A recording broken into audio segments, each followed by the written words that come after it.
Hyderabad cricket association 2023 ఏడాది ఎన్నికను రద్దు చేయాలన్నారు Telangana cricket association secretary Guruva Reddy.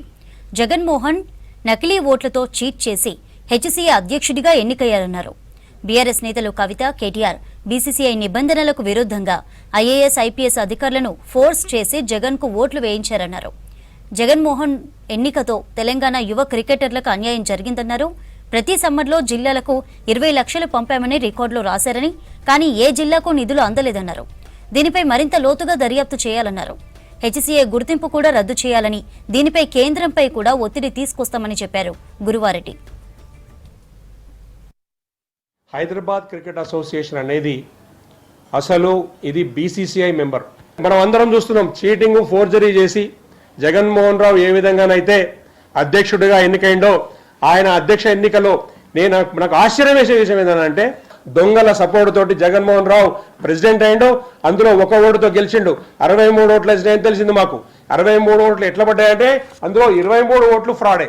IAS, IPS ఆఫీసర్లు కానీ, ఎలక్టెడ్ ఎంపీస్ కానీ, తర్వాత మినిస్టర్లు కానీ ఎవరు కూడా క్రికెట్ అడ్మినిస్ట్రేషన్లో రాకూడదు, ఉండకూడదు అనేది, అఫీషియల్గా పార్టిసిపేట్ చేయకూడదు అనేది చాలా మందిని డిస్క్వాలిఫై చేశారు.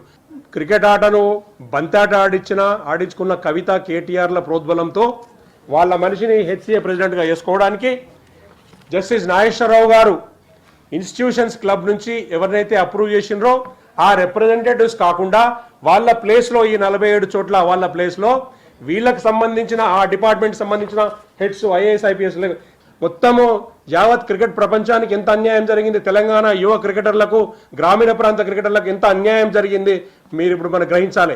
గత 10 సంవత్సరాలుగా బోర్డు నుంచి వచ్చిన వందలాది కోట్ల రూపాయలు ఎక్కడ డైవర్ట్ అయినాయి, దాని ఇన్ఫ్లుయెన్స్, దాని పవర్ ఎవరి చేతిలో ఉంది అనేది మేము పేర్లు చెప్పినామో దానికి ఆధారం ఇదే. క్రికెటర్లకు అన్యాయం చేయడానికి ఇటువంటి దొంబి పనులు, దోకేబాజ్ పనులు, ఫ్రాడ్ చేసిన కేటీఆర్, కవితలను ఇమ్మీడియట్గా ఇన్వెస్టిగేషన్ పరిధిలోకి తీసుకోవాలి.